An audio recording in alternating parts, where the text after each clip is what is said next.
काली ननद की शादी। चंचल की मां विमला और पिता मनोज ने अपने जीवन की सारी जिम्मेदारी अच्छी तरह से निभाई है, लेकिन वो अपनी एक ही जिम्मेदारी नहीं निभा पा रहे और वो है चंचल की शादी। जी हाँ, चंचल का रंग काला है और इसी वजह से उसकी शादी होने में बहुत परेशानी हो रही है। चंचल की माँ, पंडित जी से बात हुई तुम्हारी? कोई रिश्ता आया क्या हमारी चंचल के लिए? हाँ, सुबह ही बात हुई थी पंडित जी से। बोल रहे थे कि वो जिसको भी चंचल का फोटो दिखाते हैं वो तो फोटो देखते ही मना कर देते हैं। कहते हैं लड़की बहुत काली है। आजकल लोग गुणों को नहीं, शक्ल सूरत को ही अहमियत देते हैं। चलो कोशिश करते हैं, कोई तो होगा हमारी बेटी की किस्मत में। चंचल के छोटे भाई मनोज की पत्नी है प्रिया। प्रिया और चंचल की आपस में बहुत बनती है। एक दिन चंचल अपने कमरे की खिड़की पर खड़ी कुछ सोच रही थी, तभी प्रिया ने आकर कहा, चंचल दीदी क्या सोच रही हो? कुछ नहीं प्रिया, ऐसे ही। आप तैयार हो जाओ, लड़के वाले आ रहे हैं आपको देखने। प्रिया, ये सब कब तक चलता रहेगा? शादी करना ज़रूरी है क्या? लोग आते हैं, मुझे रिजेक्ट करके चले जाते हैं, मुझे बिल्कुल अच्छा नहीं लगता। दीदी, आप क्यों इतना सोच रही हो? सच ये है कि जो लोग आपको रिजेक्ट करके गए ना, वो आपके काबिल ही नहीं थे।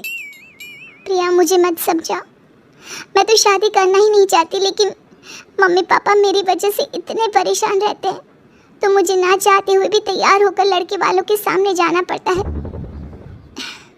हाँ, परेशान मत हो दीदी, देखना कोई ना कोई लड़का ज़रूर होगा जो आपके चेहरे से नहीं, आपके दिल से प्यार करेगा।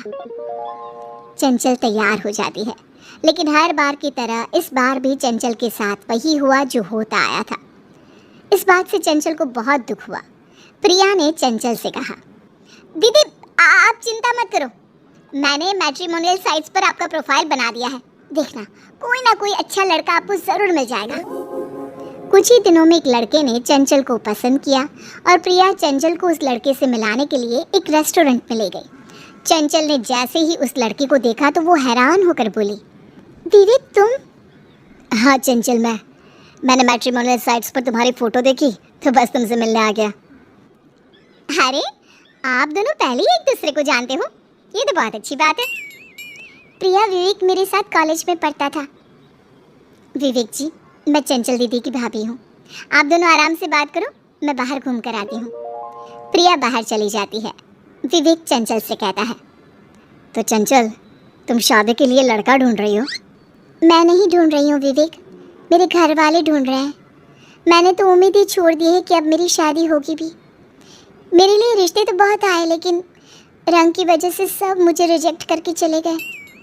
चंचल, मैं हमेशा से तुम्हें पसंद करता था और तुमसे शादी करना चाहता हूँ। विवेक, क्यों मजाक कर रहे हो? तुम कितने हैंडसम हो, तुम्हें तो कोई भी लड़की मिल जाएगी। मेरे पीछे वक्त बर्बाद मत करो। मैं मजाक नहीं कर रहा हूँ चंचल, मैं आज ही अपनी माँ से बात करूँगा, लेकिन प्लीज़ तुम मना मत कर देना। विवेक अपनी माँ सुधा को चंचल की फ़ोटो दिखाता है। चंचल की फ़ोटो देखते ही सुधा कहती है, बेटा ये किस काले बैंगन की फ़ोटो दिखा रहा है? मुझे तो लगा था तूने अपनी मर्जी से लड़की पसंद की है तो कोई परी जैसी होगी, लेकिन ये क्या है बेटा? माँ, चंचल बहुत अच्छी लड़की है, आप एक बार उससे मिल तो लो। सुधा को चंचल बिल्कुल पसंद नहीं है, लेकिन फिर भी विवेक ने अपनी माँ के खिलाफ जाकर चंचल से शादी कर ही ली। अगले दिन चंचल की मुंह दिखाई थी, लेकिन सुधा को इस बात की चिंता खाए जा रही थी कि वो अपनी काली बहू का मुंह रिश्तेदारों के सामने कैसे दिखाएगी। इसलिए वो अपनी बहू से कहती है, बेटा तेरी वजह से मेरा बेटा पागल हो ही गया है और उसके पागलपन में तुझसे शादी भी कर ली, लेकिन मैं नहीं चाहती कि तेरी मुंह दिखाई की रस्म हो। लेकिन माँ, सारे रिश्तेदार और पड़ोसी तो आ चुके हैं, हम उन्हें वापस कैसे भेजेंगे? वही तो मैं भी सोच रही हूँ बहू, क्या करूँ? सुनो, तुम लड़कियाँ वो आजकल फाउंडेशन क्रीम का इस्तेमाल करती हो ना, अच्छा सा मेकअप करती हो, तो तू वही लगा ले, उससे तेरा काला रंग दब जाएगा। और हाँ, हाथ और पैरों में भी लगा लियो, उसके बाद ही बाहर आना। चंचल ने ऐसा ही किया। मेकअप से उसका काला रंग दब गया और वो बहुत सुंदर दिखने लगी। सभी ने उसकी बहुत तारीफ की। सबके जाने के बाद सुधा ने कहा, आज तो मैंने अपनी जान और इज्जत बचा ली, लेकिन याद रहे बहू, तू अब किसी के सामने अपने असली रूप में नहीं आएगी, समझी? इतने में विवेक आ जाता है और कहता है, अरे माँ, क्या समझा रही हो अपनी बहू को? अरे चंचल, तुम्हें क्या हुआ? ये क्या हाल बना रखा है?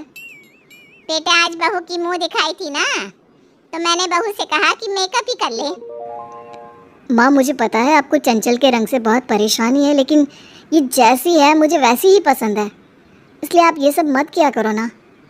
विवेक ने अपनी माँ को बहुत समझाया, लेकिन सुधा कहाँ मानने वाली थी। एक दिन सुधा के घर पर उसकी भाभी आने वाली थी। सुधा ने अपनी बहू से कहा, कल्लो, ओ कल्लो, कहाँ मर गई? जी माँ जी, आपने बुलाया? देख, मेरी भाभी आने वाली है। विवेक की शादी पर वो आ नहीं पाई थी। अगर उन्हें जरा भी पता चल गया ना कि तेरा रंग काला है, तो सारे खानदान में मेरा मजाक बनाएगी। इसलिए तू कभी भी बिना मेकअप के उसके सामने मत आना। माँ जी, मुझसे ये क्या नए नए ड्रामे करवाती है? इससे अच्छा तो मैं शादी ही ना करती। कम से कम ये रोज रोज के झूठ से तो बचती। बेचारी चंचल अपनी सास की सारी बातें चुपचाप मान लेती है।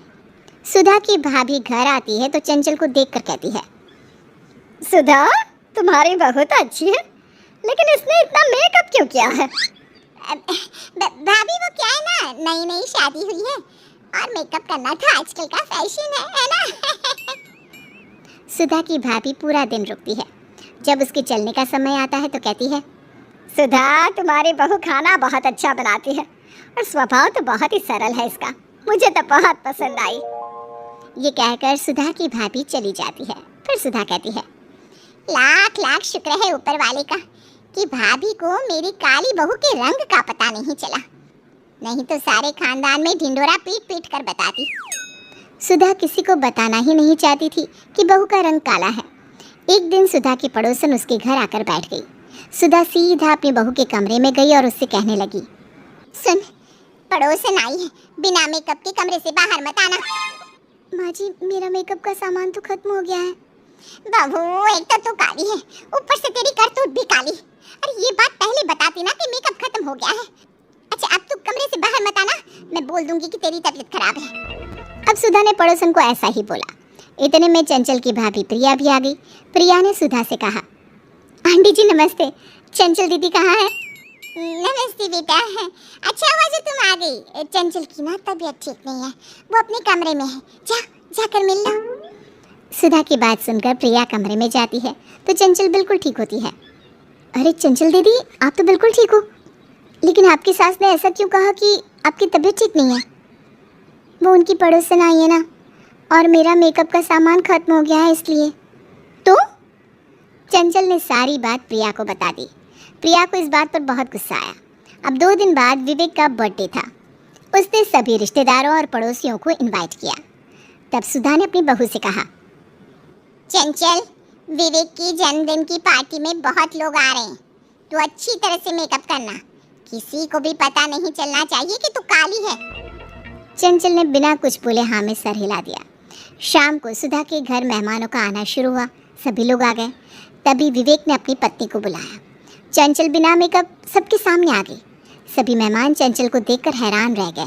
सुधा बहन, ये तुम्हारी बहू को क्या हो गया? ये तो चांदनी रात से अमावस की रात लग रही है। अरे बहू, तो ऐसे कैसे आ गई? देख कितने सारे लोग आए हैं, सब मजाक बनाएंगे। माँ, बनाने दो अगर कोई मजाक बनाता है तो, लेकिन मेरी बीवी दोहरी जिंदगी नहीं जिएगी। वो जैसी है वैसी ही रहेगी। आंटी जी, क्या बोल रही थी आप मेरी ननद को? अमावस की रात? आपने अपनी बहू को देखा है? ना सूरत अच्छी है, ना सीरत, ना कोई ढंग से काम कर पाती है, और आप ही सारी ज़माने में उसकी बुराई करती हो ना। चंचल दीदी आपसे और आपकी बहू से लाख गुना अच्छी है। चंचल दीदी का तो सिर्फ रंग काला है, लेकिन आपके तो दिल भी काले हैं। प्रिया ने चंचल का बहुत साथ दिया। अपनी भाभी की बातें सुनकर चंचल की आंखों में आंसू आ गए। चंचल विवेक जैसा जीवन साथी पाकर बहुत खुश है। घर आए सभी मेहमानों ने चंचल के हाथों का बना खाना खाया और उन्होंने उसकी बहुत तारीफ की। उधर सुधा भी चंचल के साथ किए बर्ताव के कारण बहुत पछता रही है। हालांकि इस बात का अंदाज़ा सुधा को भी था कि उसकी बहू बहुत अच्छी है, लेकिन समाज ने सबके सामने जो काले गोरे का भेद रखा है, सुधा उससे बाहर नहीं आ पा रही थी।